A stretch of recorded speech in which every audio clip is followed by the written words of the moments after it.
नमस्कार बच्चों, मैं आपकी हिंदी अध्यापिका ज्योति शर्मा। आज हम लोग हमने जैसे कि पार्ट 7 तक जो है पढ़ चुके हैं। आज हम पार्ट 8 पढ़ेंगे, नया समाज बनाएंगे। क्या पढ़ेंगे आज हम लोग? नया समाज बनाएं।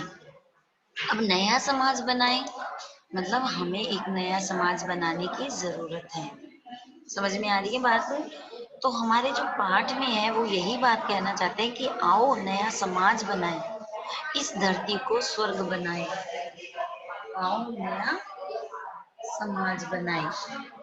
तो हमें क्या करना है? हमें नया समाज बनाना है और नया समाज बना करके इस धरती को हमें स्वर्ग बनाना है। इस धरती को हमें स्वर्ग बनाना है। अच्छा बताइए, इस धरती को स्वर्ग हम कैसे बना सकते हैं? जब हम नया समाज बनाएंगे तभी हम इस धरती को स्वर्ग बना सकते हैं। ठीक है?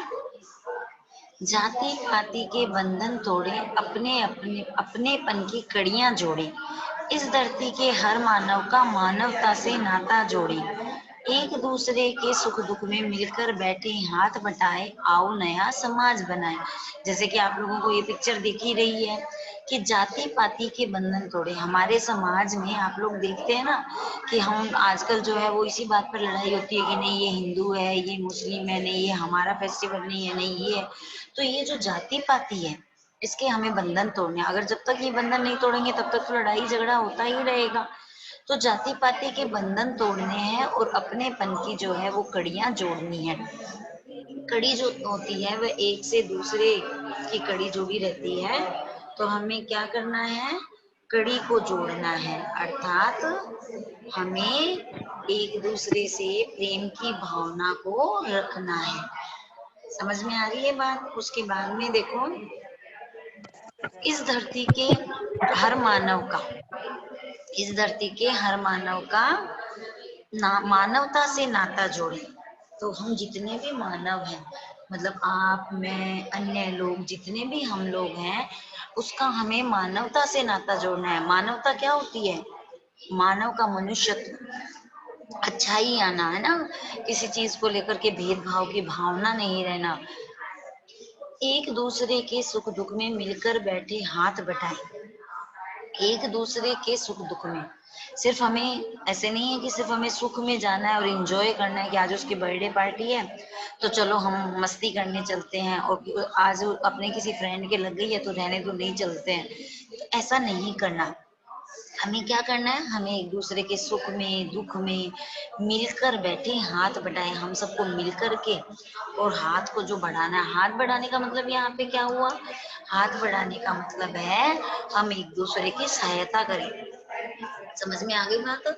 आओ नया समाज बनाए। तो नया समाज कैसे बन सकता है? नया समाज बन सकता है जब हम जाति पाति के बंधन तोड़ देंगे, अपनेपन की कड़ियां जोड़ेंगे, एक दूसरे को जोड़ करके रखेंगे और हर धरती के मानव का मानवता से नाता जोड़ेंगे। मतलब कोई स्वार्थ नहीं होगा, एक दूसरे के सुख दुख में मिलकर बैठे हाथ बटाएं और एक दूसरे के सुख दुख में हम सब साथ में जो है वो मिलकर के हाथ बटाएं। उसके बाद में आओ नया समाज बनाए। तो नया समाज इसी तरीके से बन सकता है। तो देखो यहाँ पर जो पहली पिक्चर आपको दिखाई गई है, इसमें दिखाया जा रहा है कि सब लोग साथ बैठे हैं, एक दूसरे से बातें कर रहे हैं, बच्चे इधर खेल रहे हैं, कोई गाय चरा रहा है, कोई पानी ले जा रहा है। मतलब मानव जो है वो मानवता को अपना रहा है। तो चलो अब दूसरा पैरा पढ़ते हैं। इस माटी का कण कण चंदन, इसे करें हम शत शत वंदन, नई रोशनी की किरणें बन, आज सजा दे हर घर आंगन। है ना? तो यहाँ पे क्या करेंगे हम लोग?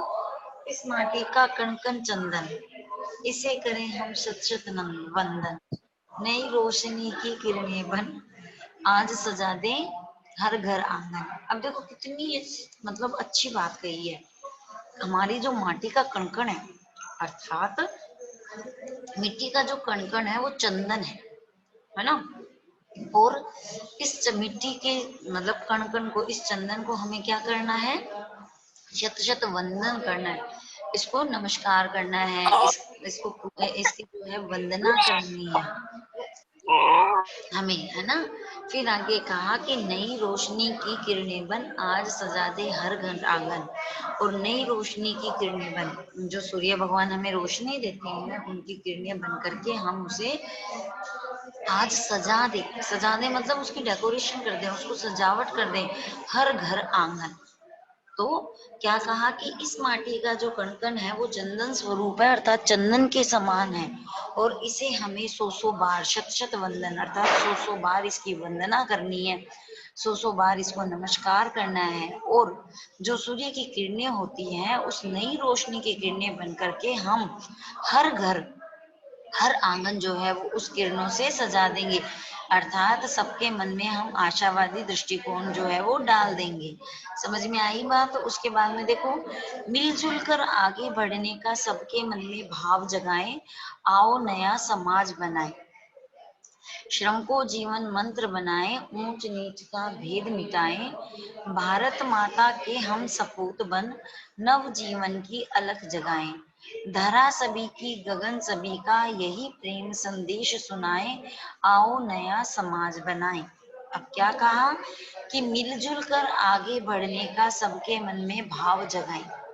सबके मन में, देखो आप यहाँ पे जब ये दृश्य देख रहे हो तो आपको भी स्कूल की याद आ गई होगी कि हम लोग भी सारे बच्चे जो हैं वो मिलकर के स्कूल में ऐसे खेलते हैं ना। हमारा जो गेम्स पीरियड होता है हम सब मिलकर ऐसे खेलते कूदते हैं। तो देखो यहाँ पे क्या कहा कि मिलजुल कर आगे बढ़ने का सबके मन में भाव जगाएं, आओ नया समाज बनाए, श्रम को जीवन मंत्र बनाए, ऊंच नीच का भेद मिटाए, भारत माता के हम सपूत बन नव जीवन की अलख जगाए। तो क्या कहा, आगे कैसे बढ़ सकते हैं हम, जब हम मिलजुल कर रहेंगे। तो मिलजुल कर आगे बढ़ने का क्या करना है, हमें मिलजुल कर आगे बढ़ने का सबके मन में भाव जगाएं। मतलब हम बच्चे हैं, आप लोग तो बच्चे हैं, तो आप तो अगर 4 जनों को भी ये कहते हो कि हमें यह करना चाहिए, तो हम उस कार्य को करने के लिए तैयार हो जाते हैं। तो मिलजुल कर आगे बढ़ने का सबके मन में भाव जगाएं, सबके मन में यह भाव बना देते हैं कि हमें हमेशा आगे मिलजुल कर ही चलना है, और आगे बढ़ने के लिए हमें एकता का भाव दिखाना है। अगर हम मिलजुल कर आगे बढ़ेंगे और सबके मन में ये भाव जगाएंगे तो हम क्या कर सकते हैं, हम एक नया समाज बना सकते हैं। श्रम को जीवन मंत्र बनाएं। अब परिश्रम हमारे जीवन का जो मूल मंत्र है, कहते हैं ना कि हमें हमेशा हमारा एक मंत्र रखना चाहिए, मंत्रों से बातें सरल हो जाती है। तो श्रम को जीवन मंत्र बनाएं, ऊंच नीच का भेद मिटाएं। श्रम जो मेहनत है, जो परिश्रम है, उसका जीवन है, जो ऐसा जीवन रूपी मंत्र बनाए, और ऊंच नीच का जो है वो हमें भेद मिटाना है। भारत माता के हम सपूत बन नव जीवन की अलख जगाए। अब यहाँ पर क्या कहा गया, इन पंक्तियों के माध्यम से कहा गया कि हमें क्या करना है, भारत माता के हम सपूत बन नव जीवन की अलख जगाए। हमें भारत माता का सपूत बनना है, और हमें नव जीवन अर्थात हमें नए जीवन की जोत जगानी है। अलख जगाए मतलब जोत जगानी है। समझ में आई बात। धरा सभी की गगन सभी का यही प्रेम संदेश सुनाए, आओ नया देश बनाए। अब यहाँ पे क्या कहा कि धरा सभी की गगन सभी का यही प्रेम संदेश सुनाए, आओ नया समाज बनाए। तो ये जो धरती है, धरा माने धरती, और ये जो गगन है ये किसका है, ये सबका है। हम ऐसा तो नहीं कह सकते कि ये धरती मेरी है, ये गगन मेरा है, हमारी खुद की तो धरोहर नहीं है ये प्रकृति की धरोहर है, और प्रकृति की धरोहर तो सबकी होती है ना। हम पर्टिकुलर कह सकते हैं कि ये 4 व्हीलर मेरा है, ये 2 व्हीलर मेरा है, ये चीज के लिए तो हम कह सकते हैं कि ये हमारा है। परंतु ये जो धरती है, ये गगन है, ये तो सभी का होता है, और हम सबको यही प्रेम संदेश सुनाना है। इसी प्रेम संदेश के माध्यम से हम एक नए समाज की कल्पना कर सकते हैं, हम एक नया समाज बना सकते हैं। तो समझ में आ गया आपको इन पंक्तियों का अर्थ, कि मिलजुल कर आगे बढ़ने का सबके मन में भाव जगाएं, आओ नया समाज बनाएं, श्रम को जीवन मंत्र बनाएं, ऊंच नीच का भेद मिटाएं, भारत माता के हम सपूत बन नव जीवन की अलख जगाएं, धरा सभी की गगन सभी का यही प्रेम संदेश सुनाएं, आओ नया समाज बनाए। तो ये जो कविता आगे जो हम पढ़ेंगे उसको भी, परंतु आपको ये कविता अभी इस टाइम आप घर में है तो आपको याद कर लेनी है, ताकि जब हम लोग तब भी मिलेंगे तो हम एक अपने किसी भी फंक्शन में इसको तैयार करके एक सुंदर समाज की हम रचना कर सकते हैं। अब आगे देखो, ये हमारा जो है कंप्लीट हो गया चैप्टर, ठीक है। तो अब आप लोगों को क्या करना है, इस कविता को याद करना है, और जब हम नेक्स्ट टाइम मिलेंगे तो मैं आप लोगों से यह कविता सुनूंगी कि आपने कितना याद किया। ये जो कविता है ये हमें ऐसे कहती है कि हमें नया समाज बनाना है, और नया समाज हम अपनी सोच से बना सकते हैं। आप छोटे बच्चे हैं, आप भी इसमें मेहनत कर सकते हैं, है ना। आप मेहनत करके ये कह सकते हैं कि एक दूसरे के जो आपके फ्रेंड सर्किल है, सबके सुख दुख में आपको हाथ बटाना है, सबकी हेल्प करनी है, उससे भी एक अच्छे समाज की जो है रचना होगी। उसके बाद में जो माटी का कण कण चंदन है उसे हमें, मतलब हमारी जो धरती माता है, उस मिट्टी का जो कण कण है वो एक चंदन के समान है, और इसे हमें हजारों बार सौ बार जो है वंदना करनी है।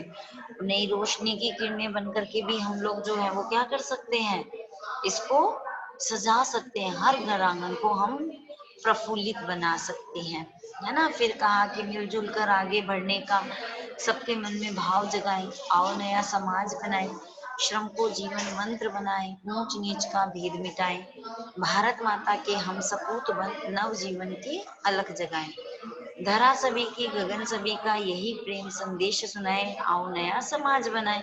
इन पूरी पंक्तियों में यही कहना चाह रहा है कि कोई भी कुछ भी अपना नहीं है, यह जो जितनी भी हमें प्रकृति ने दे रखा है वो सब प्रकृति का है। तो इस प्रकृति की जितनी भी हमें गिफ्ट मिले हैं उनको हमें सार संभाल करके रखना है, और हमें एक नया समाज जो है वो बनाना है। तो आपको समझ में आ गया पाठ 8 नया समाज बनाए। ये हमारे ये जो चैप्टर है हमारे टेस्ट में भी आएगा, तो आप लोग इसको अच्छे से इसकी जो है पंक्तियों को याद करेंगे, ताकि आप लोगों को कोई कंफ्यूजन ना हो। तो आपको समझ में आ गया ये पाठ।